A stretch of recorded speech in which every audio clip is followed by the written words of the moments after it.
দেবী সরস্বতী ব্রহ্মার কন্যা নাকি স্ত্রী? আসুন জেনে নিয়ে আসল সত্যিটা।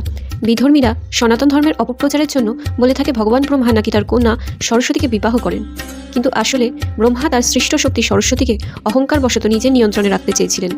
যেহেতু দেবী সরস্বতী প্রকৃতির একটি রূপ এবং প্রকৃতি হলো স্বাধীন, তাকে কখনো নিয়ন্ত্রণ করা যায় না। এখানে নিয়ন্ত্রণ কথাটি বিবাহ অর্থে ব্যবহার করা হয়নি। তাই ব্রহ্মার এই রূপ অহংকার আচরণের জন্য দেবী সরস্বতীর অভিশাপে তাকে কখনো পুজো করা হয় না।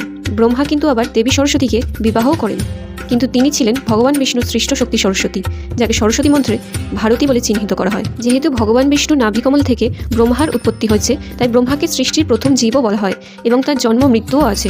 ব্রহ্মার আয়ু 100 বছর, যা পৃথিবীর 311.4 ট্রিলিয়ন বছরের সমান। এটিকে এক মহাকল্পও বলা হয়। একটি ব্রহ্মা মারা যাওয়ার পর পুনরায় আবার নতুন ব্রহ্মার জন্ম হয়। তাই একটি মহাকল্পের ব্রহ্মা তার সৃষ্ট শক্তি সরস্বতীকে নিয়ন্ত্রণাধীন করতে চেয়েছিলেন এবং অপর একটি মহাকল্পের ব্রহ্মা ভগবান বিষ্ণুর শক্তি সরস্বতীকে বিবাহ করেন। বলে রাখা ভালো, এই দুইজন সরস্বতী কিন্তু আসলে একই। পার্থক্য শুধু এটার, সৃষ্টির কোনো সময় তিনি ব্রহ্মার থেকে আবির্ভূত হন এবং কোনো সময় বিষ্ণুর থেকে।